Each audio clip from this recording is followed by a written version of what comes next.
സംസ്ഥാനത്ത് നിപ ആശങ്ക ഒഴിയുന്നു. ഇതുവരെ വന്ന 12 ഫലങ്ങളും നെഗറ്റീവാണ്. 460 പേർ സമ്പർക്ക പട്ടികയിൽ, 220 പേർ ഹൈ റിസ്ക് വിഭാഗത്തിൽ. അതേസമയം സമൂഹ മാധ്യമങ്ങളിലെ തെറ്റായ പ്രചരണത്തിൽ പോലീസ് 2 കേസുകൾ രജിസ്റ്റർ ചെയ്തു.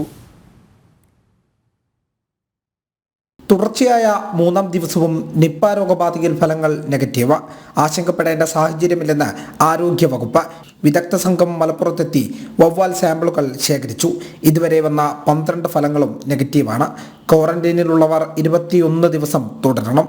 പാണ്ടിക്കാട്, ആനക്കയം പഞ്ചായത്തുകളിലായി 15,055 വീടുകളിൽ സർവേ നടത്തി. 21 ദിവസമാണ് നമുക്ക് ആ ഒരു ഐസൊലേഷൻ പീരീഡ് ഉള്ളത്.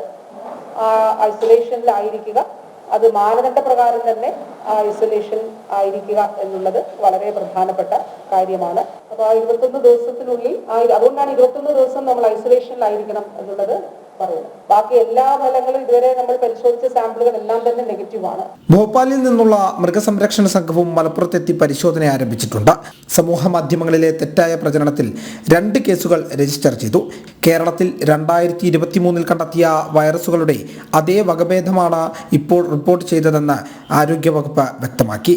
രോഗപ്രതിരോധ പ്രവർത്തനങ്ങൾ ഊർജിതപ്പെടുത്തുന്നതിന്റെ ഭാഗമായി പാണ്ടിക്കാട്, ആനക്കയം പഞ്ചായത്തുകളിൽ നിയന്ത്രണം തുടരുകയാണ്. രാവിലെ 7 മുതൽ വൈകിട്ട് 5 വരെയാണ് കടകളുടെ പ്രവൃത്തി സമയം.